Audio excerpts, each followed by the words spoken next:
बिस्मिल्लाहिर्रहमानिर्रहीम बिस्मिल्लाहिर्रहमानिर्रहीम। स्टूडेंट्स कैसे हैं आप? ठीक हैं। आज का जो हमारा टॉपिक है बहुत ही ज़्यादा इंटरेस्टिंग टॉपिक है। हाँ, और हमारे टॉपिक का नाम है फैमिली। जैसा कि आपको पता है कि फैमिली एक सोशियोलॉजी के अंदर एक इंस्टीट्यूशन के तौर पे लिया जाता है, और ये पूरा पूरा क्वेश्चन भी आ जाता है कि फैमिली क्या है, उसकी फंक्शंस क्या है, उसकी टाइप्स क्या हैं, उसकी करेक्टरिस्टिक्स क्या हैं। तो आज इंशाल्लाह हम अपने फैमिली वाले क्वेश्चन को कवर करने की कोशिश करेंगे। तो सबसे पहले हम देखते हैं कि फैमिली की डेफिनेशन क्या है। The family is a social institution that unites individual into cooperative groups that overseas the bearing and rearing of children. कि फैमिली एक ऐसा सोशल इंस्टीट्यूशन है जिसमें बच्चों की ना सिर्फ बर्थ होती है, पैदाइश होती है, बल्कि उनकी नशोनुमा भी, उनकी ग्रोथ भी फैमिली की रिस्पॉन्सिबिलिटी है। पहले तो ये था प्री इंडस्ट्रियल सोसाइटी में जो फैमिली का जो हेड होता था, जो सबसे बड़ा मतलब बच्चा था, या जो फैमिली में जो फादर थे, वही फैमिली के रिस्पॉन्सिबल थे। ब्रेड विनर फादर ही थे। लेकिन अब क्योंकि इंडस्ट्रियल सोसाइटी है तो चीजें थोड़ी चेंज हो गई हैं। अब मदर एंड फादर ऑलमोस्ट दोनों वर्किंग होते हैं इंडस्ट्रियल या अर्बन सोसाइटी के अंदर। अच्छा, फैमिली की अगर हम बात करते हैं तो फैमिली में जो आगे जो है ना, हाउस होल्ड आ जाता है, इसकी डेफिनेशन आ जाती है। फैमिली की डेफिनेशन मैंने आपको बता दी। अब हाउस होल्ड की डेफिनेशन को देखते हैं। It consist of all the people who occupy the same housing unit, a house and apartment और अदर लिविंग अरेंजमेंट्स। कि आपके पास एक घर है, एक अपार्टमेंट है, एक ऐसी जगह है जहां पे आप सारे लोग इकट्ठे रहते हैं, उसको हाउस होल्ड कहा जाता है। किनशिप, इसकी डेफिनेशन को देखते हैं। A social bond based on blood marriage or adoption that joins individual into families. के किनशिप में यह है कि आप के ब्लड रिलेटिव्स भी हैं, आपके बहन भाई भी हैं, आपके रिश्तेदार भी हैं, आपके कबीले के लोग हैं, आपके कुंबे के लोग हैं। ये सारे के सारे लोग इसमें आते हैं, किस कैटेगरी में आते हैं? ये सारे लोग किनशिप की कैटेगरी में आ जाते हैं। अब फैमिली की हम टाइप्स देखते हैं। सबसे पहले हमारे पास है nuclear family system. Urban areas में न्यूक्लियर फैमिली सिस्टम का ट्रेंड थोड़ा बढ़ गया है, जिसमें मतलब मियाँ बीवी एक साथ रहते हैं अकेले। शादी करने के बाद जब मियाँ बीवी एक साथ अकेले रहते हैं तो उसको हम न्यूक्लियर फैमिली सिस्टम या कॉन्जुगल फैमिली सिस्टम कहते हैं। इसके जो अपोजिट है वो है extended family system. Extended family system या कंसंजन फैमिली सिस्टम है। एक्सटेंडेड फैमिली सिस्टम में हम सारे लोग एक साथ रहते हैं गांव में, या अगर अंदरूनी लाहौर की बात करें जहां पे माँ बाप, उनके बच्चों के मामा चाचा ताया, या दादा दादी नाना नानी, ये सारे लोग जब एक साथ रहते हैं, मतलब दो भाई हैं, वो मैरिड है, माँ बाप हैं, वो भी साथ रहते हैं एक ही घर में, इसको हम कहते हैं extended family system. Nuclear family system और एक्सटेंडेड फैमिली सिस्टम। आगे हमारे पास है family of orientation. A family in which an individual grows up, usually born in it as well. This family is central to child socialization and orientation. ऐसी family जिसमें आप रहते हैं, जो आपके अपने माँ बाप हैं, जहां जहां पे आप उन लोगों के साथ रहते हैं, तो ये फैमिली ऑफ ओरिएंटेशन है। जिसमें आप जिस घर में पैदा हुए, जहां पे आप अभी रह रहे हैं, ये आपका फैमिली ऑफ ओरिएंटेशन है। दूसरा है family of procreation. Family formation by the individual themselves. आप पैदा हुए, ये फैमिली ऑफ ओरिएंटेशन है। आप बड़े हुए, बड़े होने के बाद आपने शादी की, शादी होने के बाद जो आपने अपना फैमिली सिस्टम बनाया, उसको आप फैमिली ऑफ प्रोक्रिएशन कहते हैं। प्रोडक्शन से है कि आपके अपने बच्चे हो गए। ये न्यूक्लियर फैमिली सिस्टम भी में भी हो सकता है, एक्सटेंडेड फैमिली सिस्टम में भी हो सकता है। ये छोटी छोटी सी टर्म्स हैं, आपको इन टर्म्स का आइडिया होना चाहिए, एग्जाम्स में ये चीजें आ जाती हैं। आगे है हमारे पास, अब फैमिली की हमने बात की तो आगे हम मैरिज पैटर्न की बात करते हैं। Marriage, a legally sanctioned relationship of two or more people, usually involve economic cooperation. जब हम मैरिज की बात करते हैं कि लीगली हमारी सोसाइटी के अंदर जो नॉर्म्स है उनको फॉलो करते हुए, जो सैंक्शनड सोसाइटी की तरफ से जो प्रोसेस किया गया है, जो लीगल वे है, उसके मुताबिक जब हम शादी करते हैं, एक साथ रहते हैं, तो उसको हम मैरिज कहते हैं।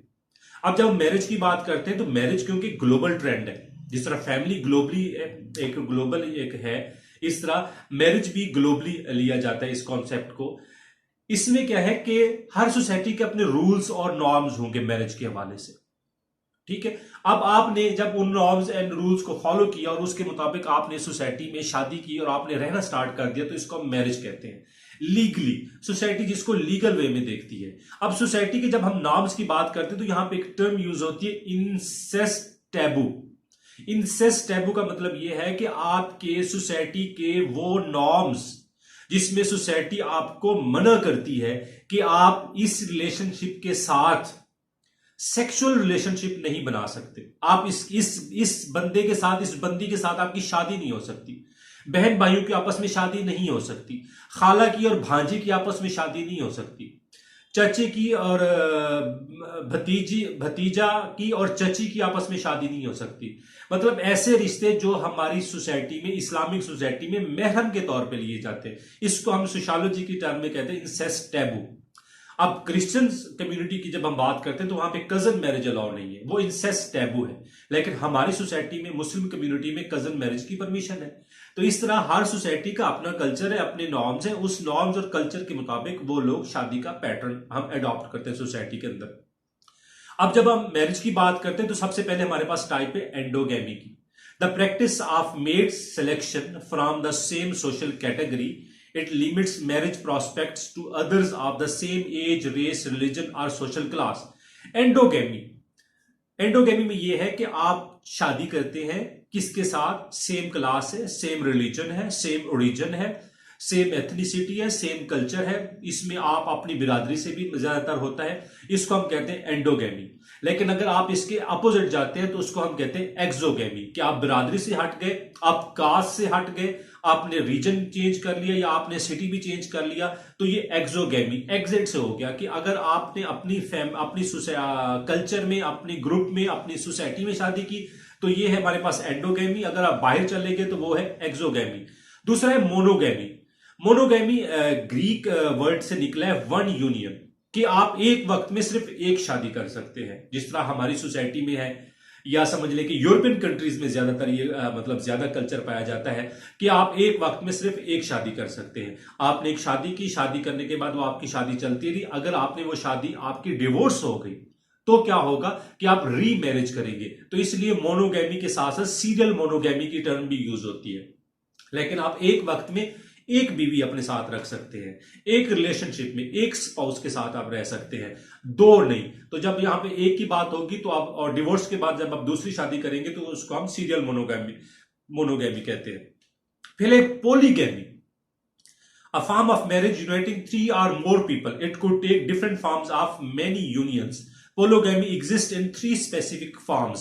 कि जब आपने ये देखना है कि पोलीगैमी में जो यूनियन है ये 2 और मोर पीपल की यूनियन है। इसकी जो 3 टाइप्स है उसमें पहली टाइप है पोलीगैनी, POLYGYNY, पोलीगैनी, a form of marriage uniting 1 male and 2 or more females। जिस तरह हम इस्लाम हमें परमिशन देता है कि हमने 4 शादियां करनी है तो एक मर्द अपनी 3 या 4 शादियां वो कर सकता है, उसको परमिशन है।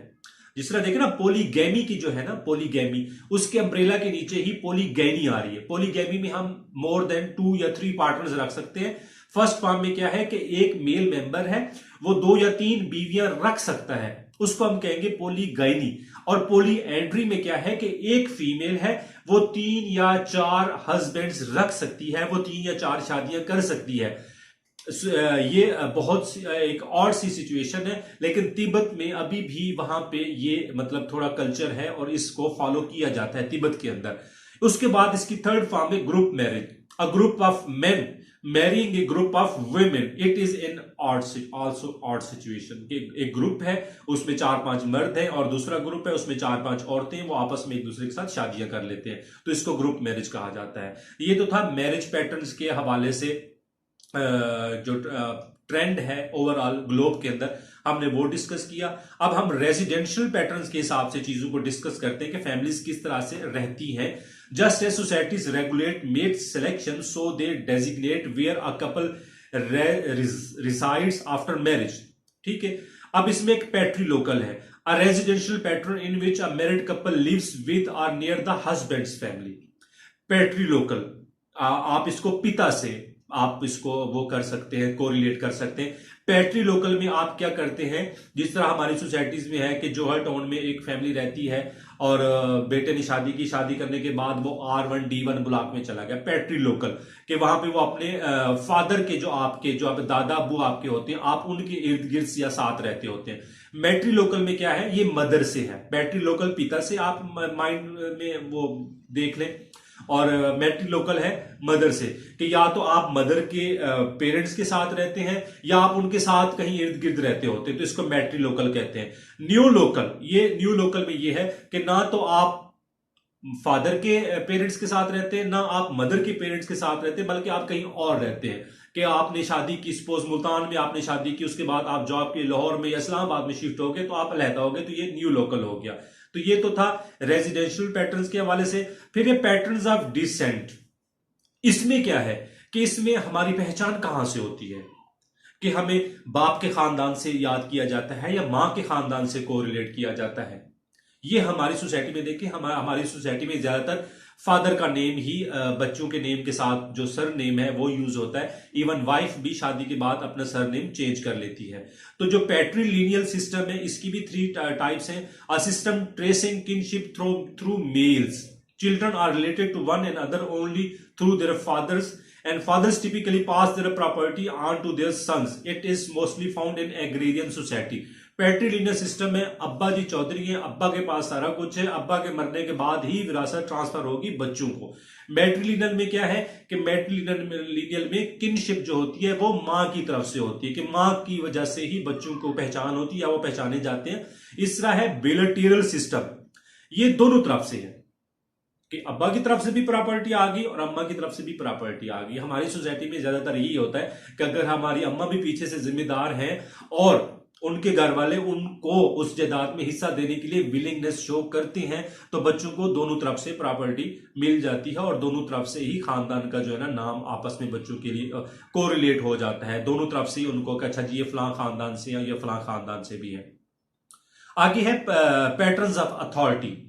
पैटर्न्स ऑफ अथॉरिटी में देखिए हमारी सोसाइटी के अंदर एक है पैट्रियार्की, फिर है मैट्रियार्की, फिर है इगैलिटेरियन।